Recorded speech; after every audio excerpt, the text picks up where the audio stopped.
I'm going to ask you 8 questions. They're medical questions you've probably believed the answer to your entire adult life. Most adults in their 50s and 60s do. After each one, I'll tell you what the science actually says. Some of these myths are harmless old wives' tales. Others are quietly costing you years of your life. By the time we're done, I want you to be able to tell the difference. I'm Dr. Gray. I treat patients in their 50s, 60s, and 70s every week, and I've watched people make health decisions based on advice that was outdated, misunderstood, or never true to begin with.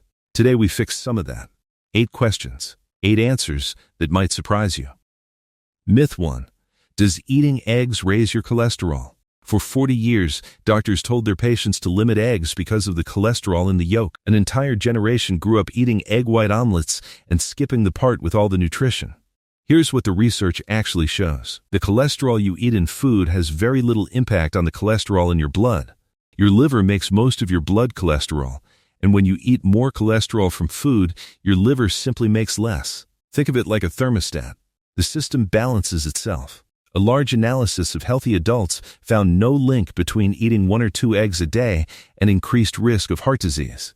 Eggs are also one of the most nutrient-dense foods on the planet. Protein, B vitamins, choline for brain health, and nutrients that support your eyes. If you've been avoiding eggs since the 1980s because someone told you to, you've been missing out on a great food. Myth 2. Does cracking your knuckles cause arthritis? Probably the most universally repeated medical myth in human history. Almost everyone in their 50s, 60s, and 70s was scolded as a kid, "Don't crack your knuckles or you'll get arthritis." That isn't true, and the proof is sitting in a published study. A doctor named Donald Unger cracked the knuckles on his left hand every day for over 60 years and didn't crack his right. The result? No difference between the 2 hands. He won an Ig Nobel Prize for the experiment. The cracking sound is just gas bubbles forming and collapsing inside the joint fluid, completely harmless. It might be annoying to people around you. It might cause mild swelling if you do it constantly and aggressively. But the link to arthritis was never real. If your real joints are stiff and painful in the morning, that's a different conversation worth having with your doctor. Cracking by itself isn't the problem. Myth 3. Will going outside in cold weather make you catch a cold? This one is so deeply embedded in our culture that grandparents still yell at grandchildren about it every winter. Put on a jacket or you'll catch a cold. Cold weather doesn't give you a cold. Viruses do. The reason colds and flu spike in winter is because people spend more time indoors, in close contact, with the windows closed and the same recycled air circulating. Viruses also survive longer in cold, dry air. That's where the connection actually lives. You can stand in a snowstorm without a jacket all day and you won't catch anything if there's no virus around to catch. Conversely, you can sit in a heated room next to a sick coworker and absolutely catch their cold. Temperature alone doesn't transmit disease, exposure does. Wear the jacket. Hypothermia is a real risk for older adults. Just don't wear it because you think your bare neck causes pneumonia. Myth 4. Does drinking 8 glasses of water a day improve your health? The 8 glasses of water rule has been repeated for so long that most people assume it came from a research study. It didn't. Nobody knows exactly where it originated, possibly a 1945 nutrition recommendation that was misread for decades. Here's what's actually true. Your body tells you when it needs water through thirst. That system has worked for hundreds of thousands of years. Most of the fluid you need throughout the day comes from food, fruits, vegetables, soups, even coffee and tea contribute. Past 50, drinking too much water can actually hurt you. Your kidneys process about 1 liter per hour, and excess water dilutes the sodium in your blood, which can cause confusion, dizziness, and in rare cases, seizures. Drink when you're thirsty. Watch the color of your urine. Pale yellow is the goal. Crystal clear means you're overdoing it. Myth 5. Does vitamin C prevent or shorten colds?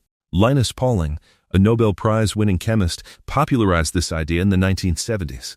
He took massive doses of vitamin C every day and lived into his 90s, and millions of people followed his lead.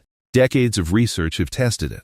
The conclusion is mostly disappointing. For the average healthy person, vitamin C supplements don't prevent colds and have only a tiny effect on shortening them, maybe a few hours off a week-long illness.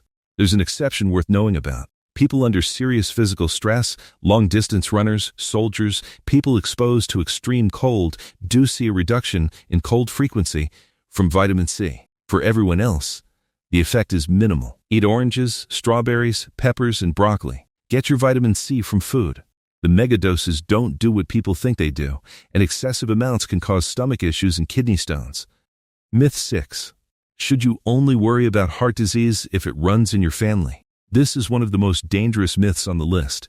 Plenty of older adults assume genetics determines everything when it comes to heart disease, that if their parents live to 90, they're safe.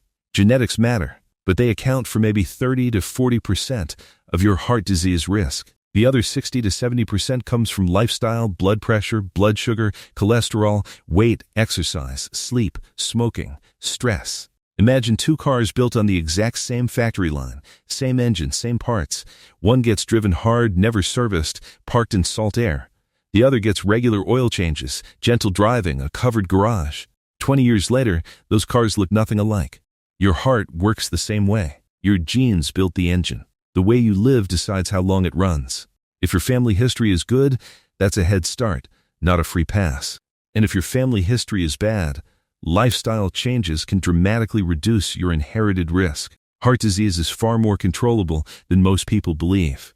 Myth 7. Should you avoid all fat to keep your heart healthy?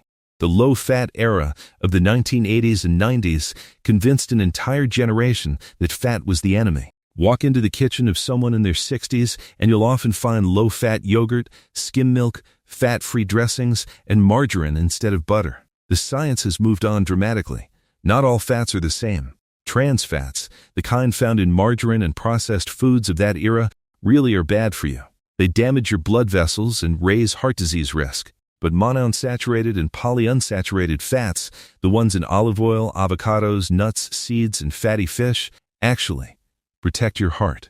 Saturated fat from natural sources like full-fat dairy, eggs, and unprocessed meat is more neutral than we used to believe. The Mediterranean diet, which is high in fat from olive oil and fish, has more evidence for heart protection than almost any other eating pattern in medicine.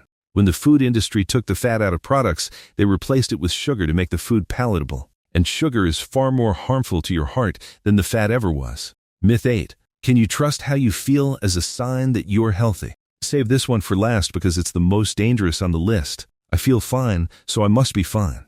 The conditions that kill the most adults past 50, heart disease, diabetes, kidney disease, certain cancers, develop silently for years before producing any symptoms.